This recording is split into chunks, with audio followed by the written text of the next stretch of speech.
Recognition. Dr. Elara Voss pressed her palm against the observation glass, studying the creature pacing on the other side. The Nyx Beast was magnificent, nearly 3 meters of corded muscle, obsidian scales, and predatory grace. Its 6 amber eyes tracked every movement in the laboratory with unnerving focus. "Magnificent, isn't he?" Elara murmured, more to herself than to her research assistant. "Magnificent isn't the word I'd use," said Kai, hanging back near the exit. "Terrifying is more like it. That thing has killed 14 researchers since its capture." 14.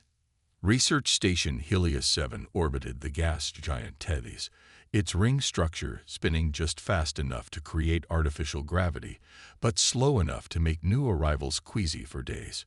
Within its technological marvel of chambers and laboratories existed the most comprehensive collection of extraterrestrial life forms ever assembled in one location.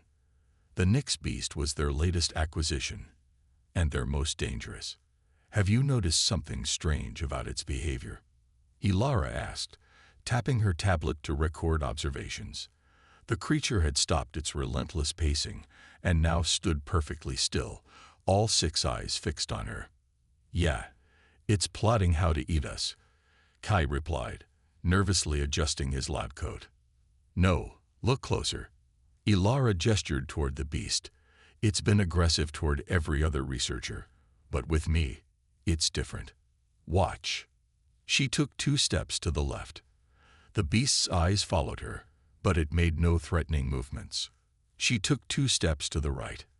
Again, the creature merely watched. "It's been like this since I first approached the enclosure 3 days ago," she said, "completely docile when I'm observing it." "Maybe you don't smell appetizing," suggested Kai. Elara smiled. "That was my first thought too. But the Nyx Beast hunts primarily by sight, not scent, and I've reviewed security footage of its interactions with other researchers.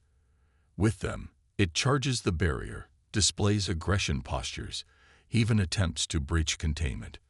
With me, nothing. Just watching." The station's AI spoke through overhead speakers.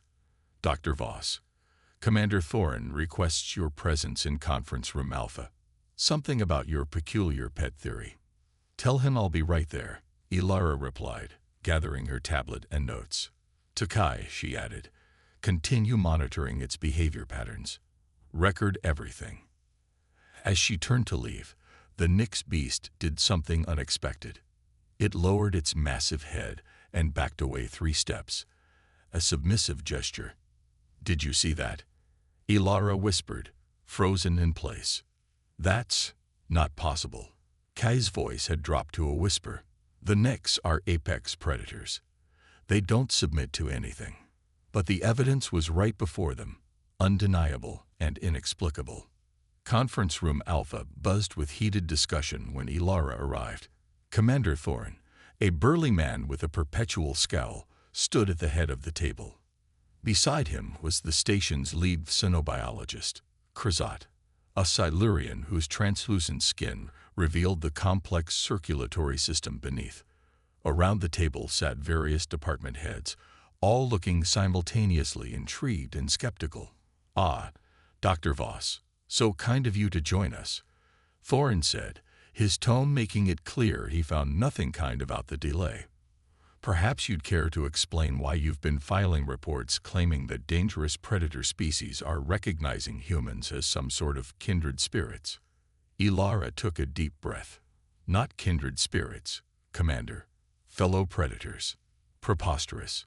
Kr'zaat's skin flushed a pale yellow, their species equivalent of a dismissive frown. "Humans are classified as non-threatening omnivorous primates. Your behavioral profile places you firmly in the cautious explorer category." "I'm not disputing our current classification," Elara said, activating the room's holographic display. "I'm suggesting it might be incomplete."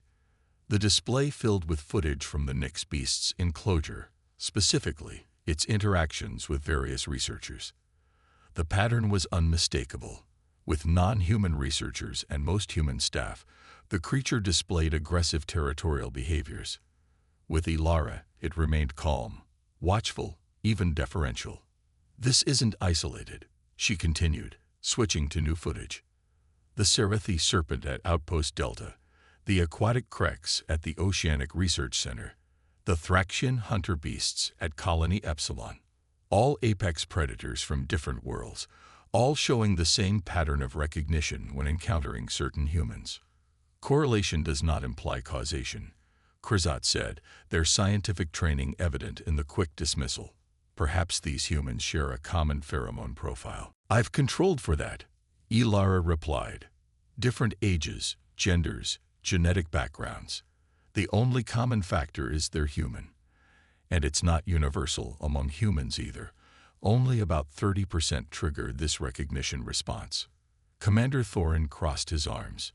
And your explanation for this supposed phenomenon? Elara hesitated, knowing how her theory would sound. I believe these apex predators are recognizing something in certain humans, something that transcends separate evolutionary paths and biological differences.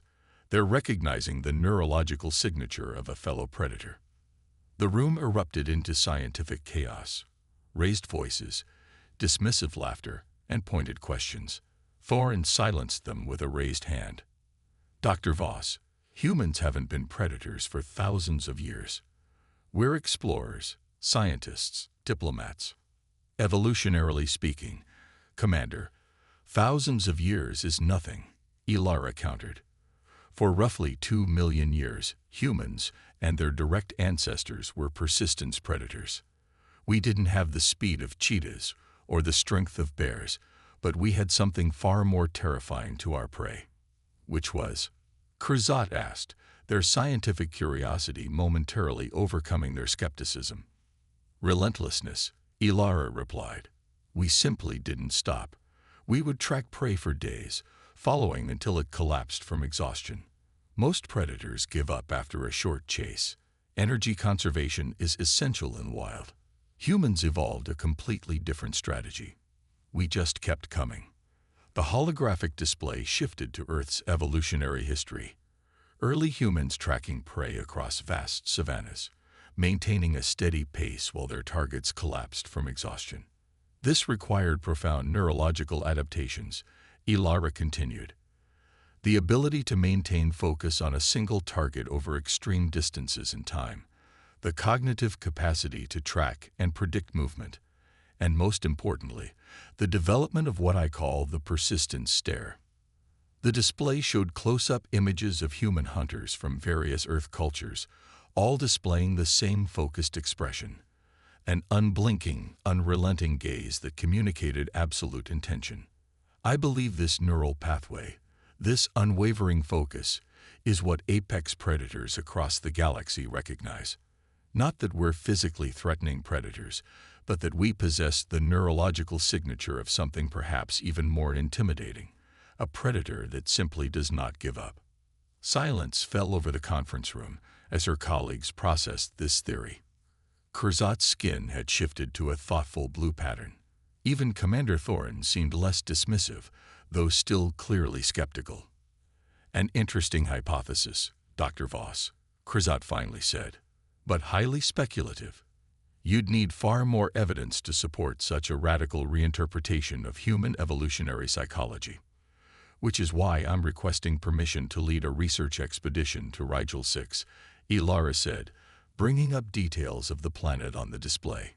It's home to 17 known apex predator species across diverse ecosystems. If my theory is correct, we should observe the same recognition pattern with multiple species that have never encountered humans before. Thoren shook his head. Rigel 6 is a death trap. 3 previous expeditions ended in disaster. I'm not risking more lives on a theory that borders on xenobiological fantasy. Before Elara could argue further, the station's AI interrupted. Emergency alert from Habitation Ring C containment breach in progress. Nyx Beast has escaped primary enclosure. The room froze in collective horror. Then, chaos erupted as security alerts blared and emergency protocols activated. How the hell did it get out? Thoren demanded, already moving toward the door. Unknown, the AI replied. But it appears to be moving with purpose toward Laboratory Section 7G. "That's my lab," Elara whispered, a chill running down her spine, "where Kai is still working." The group rushed through the station's corridors, security personnel falling in alongside them with stun weapons at the ready. When they reached Laboratory Section 7G, they found the reinforced doors torn open, metal panels bent outward as if they were paper. Inside, they expected carnage. What they found instead defied explanation. The Nyx Beast stood in the center of the laboratory, perfectly still. On the floor before it cowered Kai, pressed against a workstation, eyes wide with terror. The creature had not attacked him. Instead, it appeared to be waiting. "Nobody move," Elara whispered. "Lower your weapons." "Are you insane?" Thoren hissed. "That thing will tear him apart." "If it wanted to, it would have already," she countered. "Trust me." Slowly, Elara stepped forward, separating herself from the group. The Nyx Beast's 6 eyes immediately locked onto her. She maintained steady eye contact, her gaze unwavering and focused, the predator stare her ancestors had perfected across millions of years of evolution. The creature made a low rumbling sound deep in its throat. Then, astonishingly, it lowered its massive head and backed away from Kai. "Come to me, Kai," Elara said softly, never breaking eye contact with the beast. "Move slowly." Trembling, Kai inched away from the workstation and toward Elara. The beast watched but made no move to stop him. When Kai reached her side, she gently pushed him behind her. "Now what?" Thoren asked, his weapon still raised despite her earlier instruction. "Now I return it to containment," Elara replied. "How exactly do you plan to do that?" Kr'zaat asked, their skin pulsing with nervous yellow patterns. Elara didn't respond. Instead, she maintained eye contact with the beast and began walking backward, toward the door that led to the containment areas. To everyone's astonishment, the creature followed, matching her pace exactly, maintaining a respectful distance. As they watched this impossible procession, human and apex predator moving in silent understanding, Thoren turned to Kr'zaat. "I believe Dr. Voss just got her expedition to Rigel 6 approved," he said quietly. Kr'zaat's skin rippled with thoughtful blue patterns. "Perhaps we should revisit some of our assumptions about our human colleagues." In the quiet of the observation hub, with only the ambient hum of the station systems for company, a small notation was added to the human species profile. "Exercise caution when classifying. May possess unidentified predatory characteristics." The universe, it seemed, had recognized something in humanity that humanity had long forgotten about itself. But the apex predators of the galaxy remembered. In human eyes, they saw something ancient and familiar. The unwavering focus of a hunter that would pursue its goal across any distance, for any duration, without surrender or compromise. They saw themselves. Revelation. Rigel 6 hung in the viewport like a painted masterpiece, swirling emerald clouds, vast oceans of indigo, and landmasses in shades of amber and gold. Beautiful from orbit, deadly on the surface, the expedition shuttle bucked against atmospheric turbulence as they began their descent. "Remind me again why I approved this suicide mission," Commander Thoren grumbled, clutching his safety harness as the shuttle dropped suddenly through a pocket of thin air. "Because a Nyx Beast followed me like a puppy," Elara replied, checking the status of her research equipment. The past 3 weeks, since the containment breach, had been a whirlwind of preparation, equipment requisition, and intense debate over her theory. "One data point does not a scientific revolution make," Kr'zaat reminded her, their translucent skin pulsing with anticipation patterns. Despite their skepticism, the Silurian xenobiologist had volunteered for the expedition. Scientific curiosity, it seemed, outweighed caution.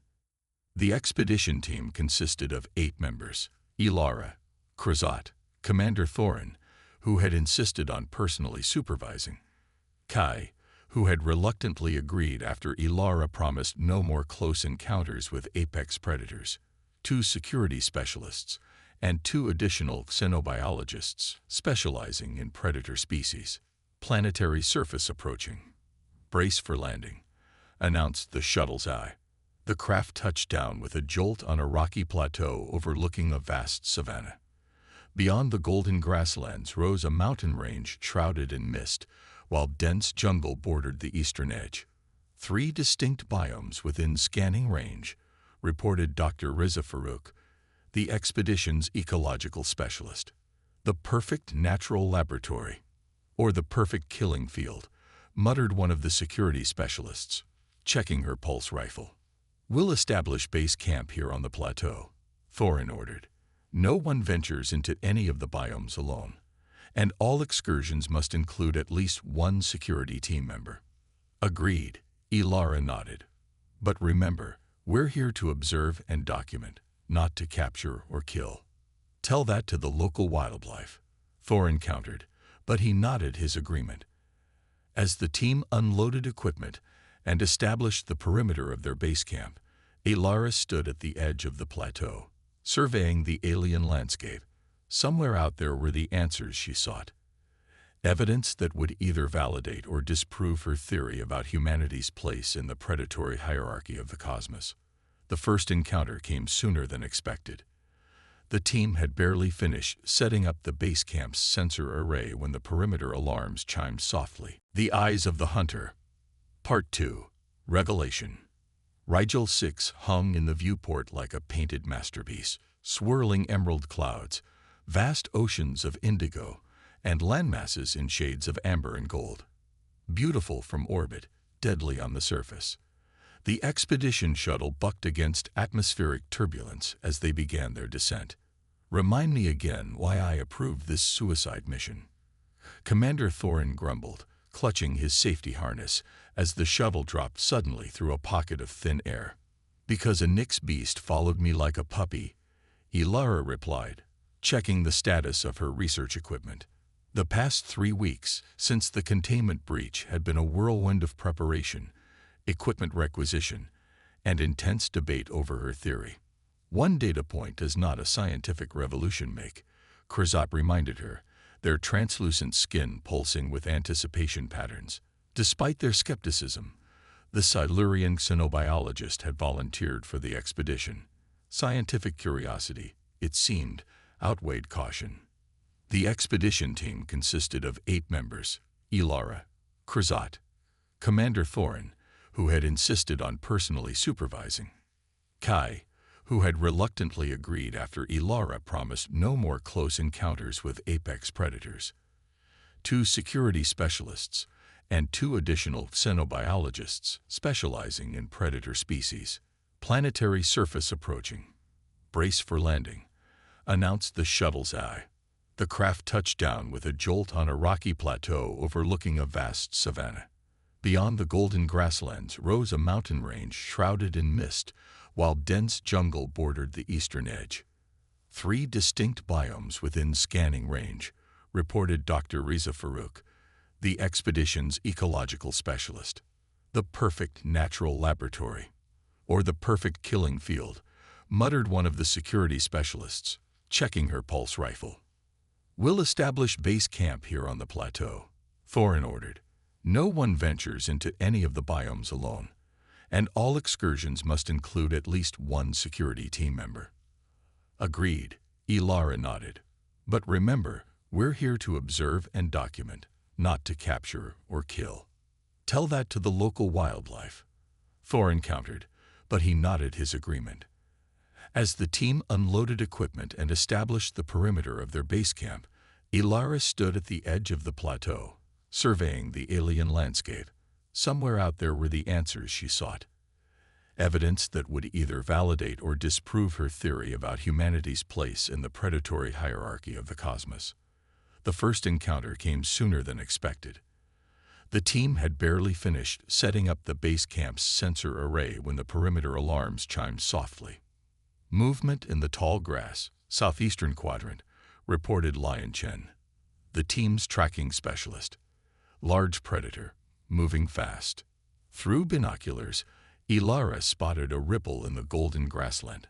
something large slithering with tremendous speed toward a herd of deer-like creatures grazing nearby. The team watched as the predator, a serpentine creature with multiple limbs and a wedge-shaped head, launched itself from concealment. The ensuing chase lasted less than 30 seconds before the predator brought down its prey in a flurry of thrashing limbs. Rigelian ridge viper, Kr'zaat identified. Apex predator of the savanna ecosystem. Highly aggressive, territorial, and supposedly impossible to approach while feeding. Elara exchanged glances with Thoren. Shall we test that assessment? The commander sighed. Security team, establish a perimeter.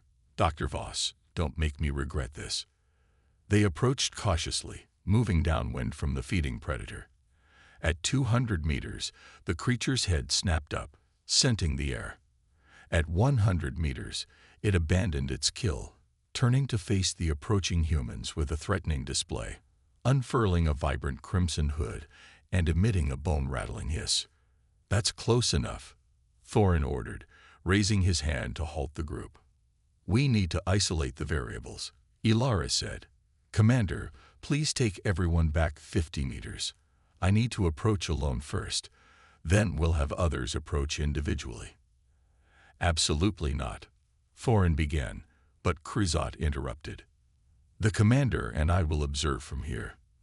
The data would be valuable, Commander. Reluctantly, Thoren ordered the rest of the team to retreat. Elara continued forward, alone. At 50 meters, the ridge viper coiled tightly, its posture unmistakably defensive. At 30 meters, it began a side-to-side swaying motion, a precursor to attack, according to the expedition's xenobiological database. Elara stopped, maintaining direct eye contact with the creature. For a tense minute, nothing happened. Then, gradually, the viper's hood began to retract. Its swaying slowed, then stopped.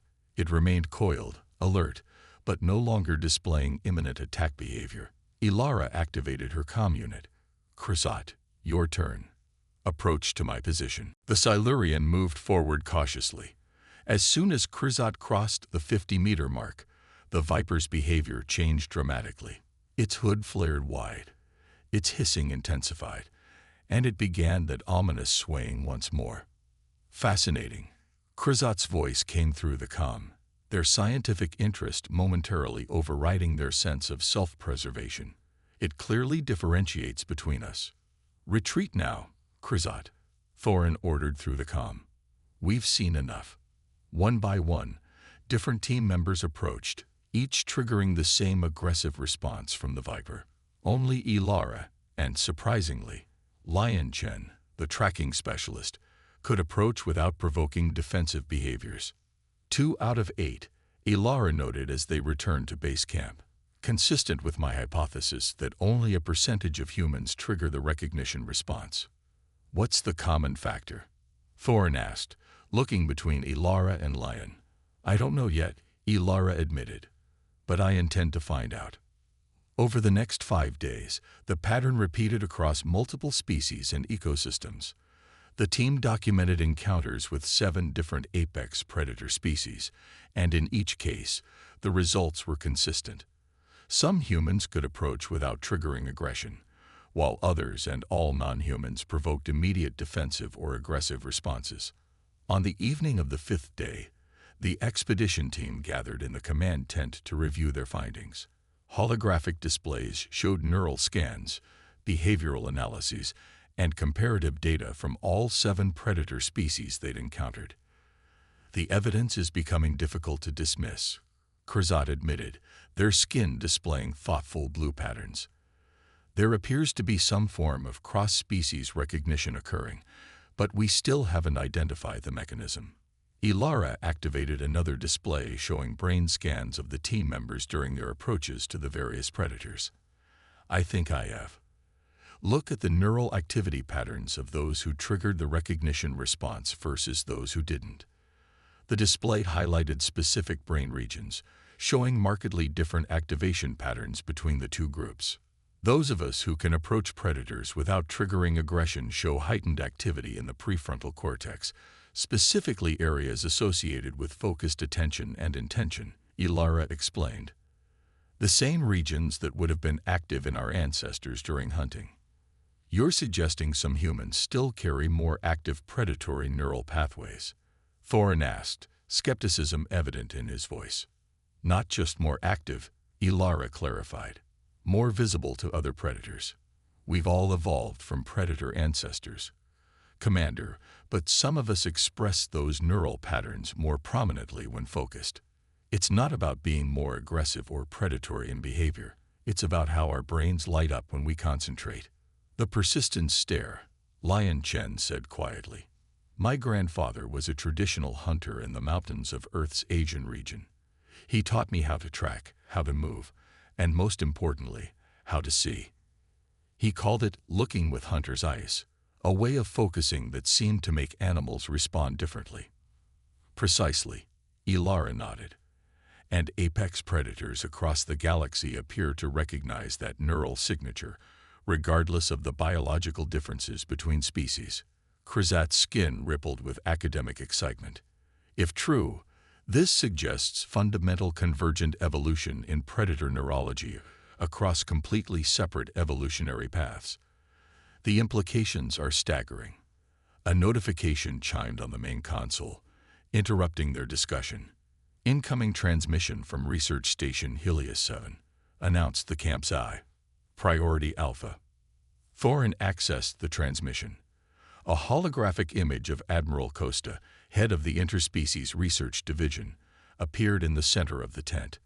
Commander Thoren, your expedition's preliminary findings have caused quite a stir, the Admiral said without preamble. The Galactic Council has convened an emergency session to discuss the implications. Sir, Thoren looked confused. We've only sent initial data packages, nothing conclusive. It wasn't just your data, Admiral Costa replied grimly. Similar phenomena have been documented at 17 different research stations across Confederated space, all reporting the same pattern. Apex predators recognizing certain humans as fellow predators rather than prey or threats. That's validation of our hypothesis, Elara said, feeling a surge of scientific vindication. It's also causing diplomatic concerns, the Admiral continued. Several member species of the Galactic Council are expressing alarm at the implications. The Dracovian delegation has formally requested a review of humanity's species classification. That's absurd, Thoren protested. We've been peaceful members of the Confederated Planets for over a century. Nevertheless, the Council is demanding more comprehensive data and a full explanation, Admiral Costa said. They're sending a research vessel to your location. It will arrive within 48 hours. Be prepared to provide full access to your findings and subjects. After the transmission ended, an uncomfortable silence fell over the command tent. This is ridiculous, Thoren finally said. We're scientists, not some dormant predator threat. Aren't we both? Elara asked quietly. Our history as a species is built on our capacity to hunt, to overcome, to persist. We've channeled those traits into exploration, scientific discovery, and problem-solving. But the core remains. The neurological essence of what made us successful predators. Kr'zaat mused, their skin now displaying patterns Elara had never seen before, something between fascination and unease. The Council representatives will want to see evidence firsthand, Elara said. We should prepare a demonstration. What did you have in mind? Thoren asked warily. Elara brought up a topographical map of the region surrounding their base camp. According to our surveys, there's a network of caves in the northern foothills. Our scanners detected a large predator species nesting there, likely the apex of that ecosystem.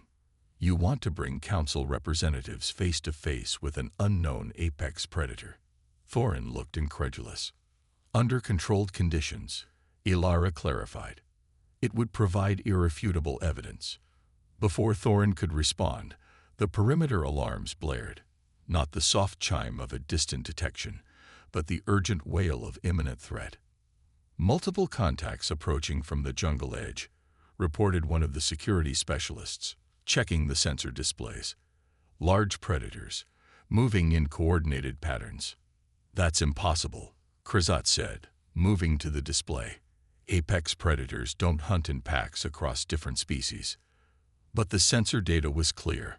3 distinct predator species, the ridge viper they'd encountered earlier, a pair of massive quadrupedal hunters they'd documented in the foothills, and something new from the jungle, were approaching the camp from different directions, moving with what appeared to be coordinated purpose.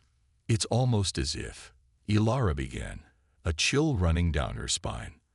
"As if they're hunting together," Thoren finished, already activating the camp's defensive systems. Outside, a bone-chilling chorus of roars, hisses, and howls filled the alien twilight. The voices of apex predators from 3 different ecosystems, united by a common purpose that defied everything they knew about predator behavior. "They're responding to our presence," Elara whispered, a terrible realization dawning. "Not as individual threats, but as something more. As a rival predator collective," Kr'zaat said, their skin paling to a sickly white. "We may have drastically underestimated the implications of your theory, Dr. Voss." As the team rushed to defensive positions, Elara couldn't shake the feeling that they had stumbled upon something far more profound than a neurological quirk. They had uncovered a fundamental truth about predator species across the galaxy, a shared language of intent and recognition that transcended biological differences. And in doing so, they may have inadvertently changed humanity's place in the galactic order forever. The predators were circling now, just beyond the light perimeter of the camp. Their movements were too coordinated, too purposeful to be coincidence. Somehow, they were communicating, cooperating, behaving in ways that contradicted everything known about apex predator behavior. "It's as though they recognize us as a greater threat than each other," Lion whispered, watching the sensor displays track the creature's movements. "Or they recognize something in us that requires a unified response," Elara replied, her mind racing with implications. In that moment, as alien predators united against human interlopers, Elara understood that her theory had only scratched the surface of a much deeper truth, one that would force humanity to confront its evolutionary heritage in ways no one had anticipated. The revelation was clear. Humans weren't just recognized by individual apex predators. They were perceived as something so significant that it could unite natural enemies in common purpose. The question was no longer whether predators across the galaxy recognized something in human eyes, but why that recognition was powerful enough to overcome millions of years of evolutionary competition. As the night deepened and the predators continued their unprecedented cooperation, Elara knew that the answers would change humanity's understanding of itself forever. Reckoning. The diplomatic chamber aboard the Galactic Council vessel Concordance hummed with tension. Representatives from 17 species sat in tiered seating arranged in a semicircle, their attention fixed on the holographic displays showing footage from the Rigel 6 expedition. The final recording played out before them. The night when 3 distinct apex predator species had coordinated their efforts to surround the human research camp. The footage showed Elara standing at the perimeter, maintaining unwavering eye contact with the lead predator, a massive ridge viper. Behind her, Lion Chen stood in similar posture, focused and still. What happened next had changed everything. The recording showed Elara taking 3 deliberate steps forward, beyond the safety barrier. The gathered predators had gone silent, watching. Then, impossibly, they had backed away, all of them, in perfect unison. Not retreating in fear, but yielding territory in what could only be described as grudging respect. Admiral Costa paused the recording. The implications of Dr. Voss's findings have sent shockwaves through the xenobiological community. She has documented similar recognition patterns across 27 apex predator species from 17 different planets. The evidence is irrefutable. The Dracovian representative, a tall, scaled humanoid with a prominent ridge down its spine, leaned forward. If these findings are accurate, then humans have been severely misclassified since their entry into the galactic community. They are not cautious explorer omnivores. They are apex persistence predators who have sublimated their hunting instincts into other pursuits. Murmurs rippled through the chamber. Elara, seated with the rest of the expedition team at a table before the council, kept her expression neutral despite the growing knot in her stomach. Beside her, Commander Thoren shifted uncomfortably. "The Rigel 6 incident is particularly concerning," continued the Dracovian. "If humans can trigger cooperative behavior among apex predators from different ecosystems, essentially causing them to recognize a common superior threat, what does this suggest about humanity's potential influence in our galactic community?" "You're not suggesting humans pose some kind of threat?" Admiral Costa asked, his voice carefully measured. "I am suggesting," the Dracovian replied, "that we may need to reevaluate all human motives, behaviors, and diplomatic interactions in light of this revelation." Elara had heard enough. She stood, drawing all eyes to her. "Permission to address the council," she requested formally. After a moment's hesitation, the council moderator nodded. "Representatives of the Galactic Council, I understand your concerns," Elara began. "The discovery that humans carry the neurological signatures of apex predators despite our current peaceful, exploratory culture is unsettling. But I believe you're drawing the wrong conclusions." She activated her own data display, showing comparative neural scans from humans and various council species. Yes, humans evolved as persistence predators. For millions of years, our ancestors hunted by literally chasing prey to exhaustion. This required extraordinary focus, determination, and relentlessness, neural traits that apex predators across the galaxy somehow recognize. But those same traits have been redirected over thousands of years of cultural evolution. The display shifted to show human brain activity during different activities: scientific research, artistic creation, exploration, diplomatic negotiation. The same neural pathways that once made us effective hunters now drive our curiosity, our problem-solving, our unwillingness to abandon difficult questions or challenges. We don't chase prey across savannas anymore. We chase knowledge across the cosmos. The Tilaran representative, whose species had evolved from pack hunters, leaned forward. "Yet the predator instinct remains. Your own research confirms this." "Instinct is not destiny," Elara countered. "Every species in this chamber evolved from beings driven by survival, competition, and reproductive success. We've all transcended our evolutionary origins in various ways. Humans have simply redirected our predatory focus rather than suppressing it." "A semantic distinction at best," said the Dracovian dismissively. Before Elara could respond, an urgent communication alert sounded throughout the chamber. The council moderator accessed the incoming transmission, and a holographic image of a Starfleet commander appeared in the center of the room.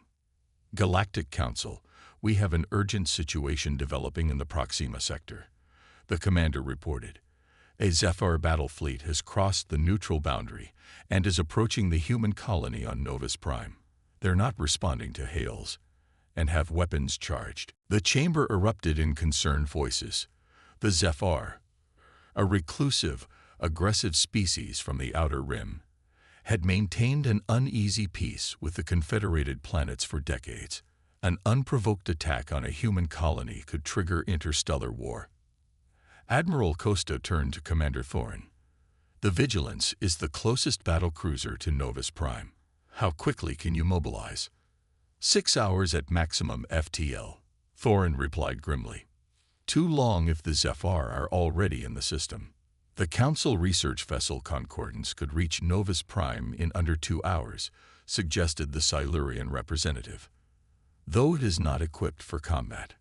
"It wouldn't need to be," Elara said suddenly, an idea forming.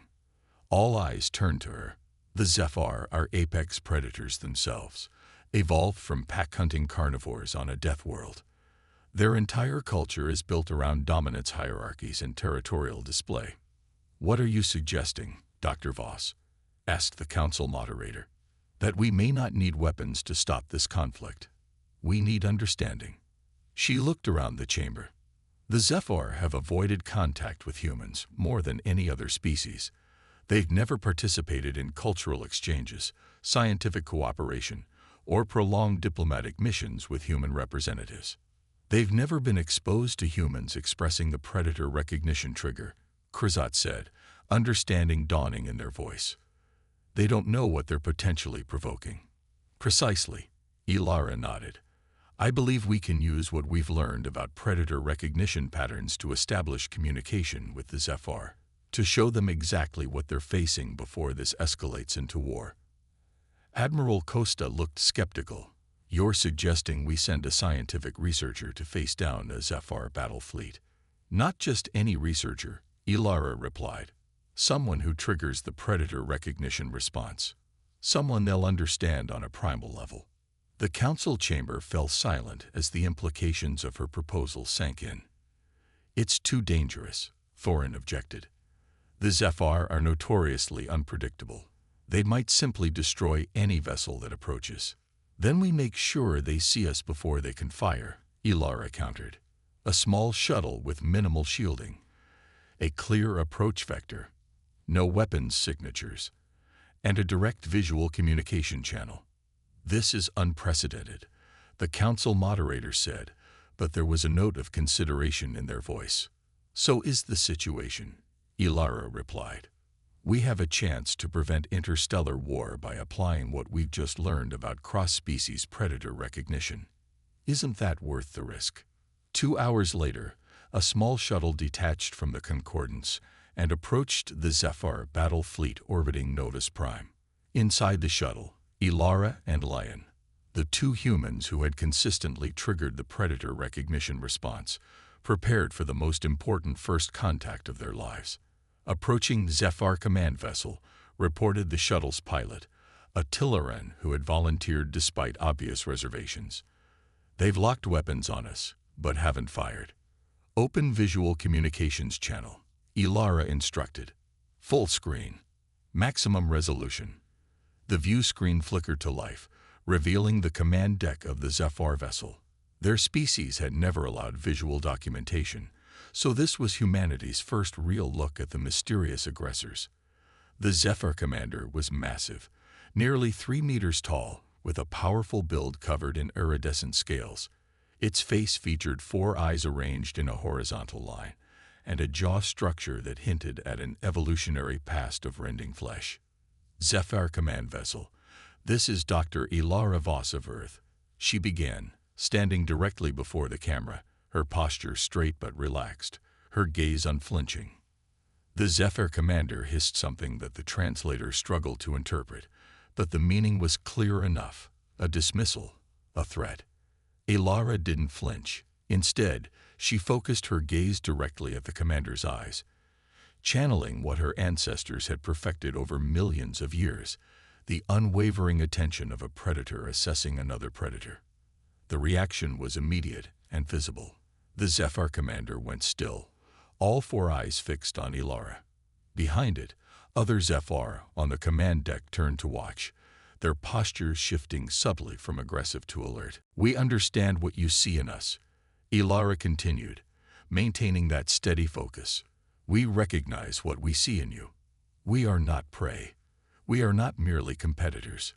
We are something you have never encountered before. The commander made a complex gesture to someone off-screen, and the translator finally began working properly as it adjusted to Zeph'aar speech patterns. You are not what we expected, the commander said, its voice a rumbling bass that vibrated through the speakers.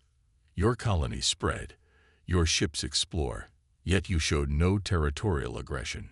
We assumed weakness. A common misconception, Elara replied evenly. We redirected our predatory instincts, but they remain. We don't seek conflict with the Zeph'aar, but we will protect what is ours. For several long moments, the Zeph'aar commander simply studied her, all 4 eyes unblinking. Then it made a sound, something between a growl and a laugh. Fascinating. Your species warrants further study. We will withdraw to the boundary, but this conversation is not over. We welcome peaceful dialogue, Elara said, carefully maintaining eye contact. but never mistake our preference for peace as inability to hunt." The Zeph'aar commander made a gesture that the translator interpreted as acknowledgement of respect between equals. The communication ended, and the massive battle fleet began to turn away from Novus Prime. "They're retreating," the pilot reported, disbelief evident in their voice. "All vessels returning to the neutral boundary." Lion let out a breath she hadn't realized she'd been holding. That was the most terrifying staring contest in human history. Elara finally allowed herself to relax. It wasn't just a staring contest. It was a fundamental recognition between predator species. We spoke in a language older than words, the language of intent, focus, and determination. 1 month later, Elara stood before the Galactic Council again, but this time the atmosphere was markedly different. Representatives from 23 species, including, remarkably, a Zeph'aar observer, listened as she presented the findings of what was now called the predator recognition theory. In conclusion, Elara said, gesturing to the final slide of her presentation, "What we've discovered isn't just about humans or predators. It's about the fundamental interconnectedness of evolution across the galaxy. Despite evolving on different worlds, under different suns, apex predator species develop remarkably similar neurological patterns, a kind of universal language of predatory intent." "And humans?" asked the Silurian representative. "How should we now classify your species?" "I propose a new classification," Elara replied. "Not apex predator in the traditional sense, but persistence adapter. Humans took the neural pathways that made us effective hunters and redirected them toward exploration, innovation, and problem-solving. We maintained the focus, determination, and relentlessness that allowed our ancestors to track prey for days, but we applied those traits to new challenges. The Zeph'aar find this concept intriguing," said the Zeph'aar observer, speaking publicly to a mixed audience for the first time in recorded history. "We evolved as ambush hunters, striking with overwhelming force. Humans evolved as persistence hunters, never relenting. Different approaches, same outcome, survival. Different approaches, similar neurological signatures." Kr'zaat added, their skin displaying academic excitement patterns, which raises fascinating questions about convergent evolution across the galaxy. The council moderator leaned forward. "Dr. Voss, based on your research and the Novus Prime incident, do you believe humans pose a threat to the galactic community?" Elara considered the question carefully. "No more than any other species with a predatory evolutionary history. The difference is that we've been transparent about our discoveries, while continuing to channel our instincts into positive pursuits. The real question isn't whether humans are dangerous.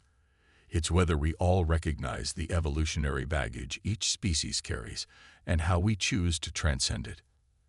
After the council session concluded, Elara found herself approached by the Zeph'aar observer, a slightly smaller but no less imposing figure than the commander she'd faced down a month earlier. "Your theory has caused significant reconsideration among my people," the Zeph'aar said, its 4 eyes studying her with unmistakable curiosity. "We avoided humans because you were difficult to categorize.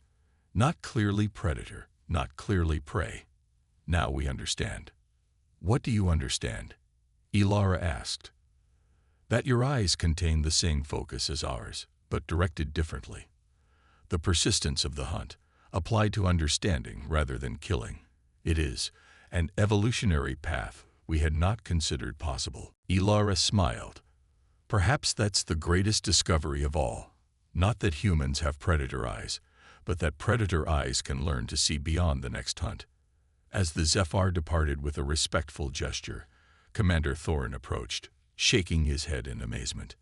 "When you first proposed your theory, I thought it was academic nonsense," he admitted.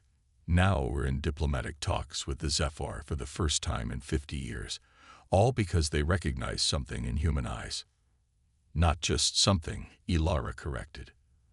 "They recognize themselves, or what they might become if they chose a different path. The eyes of a hunter can be turned toward many purposes.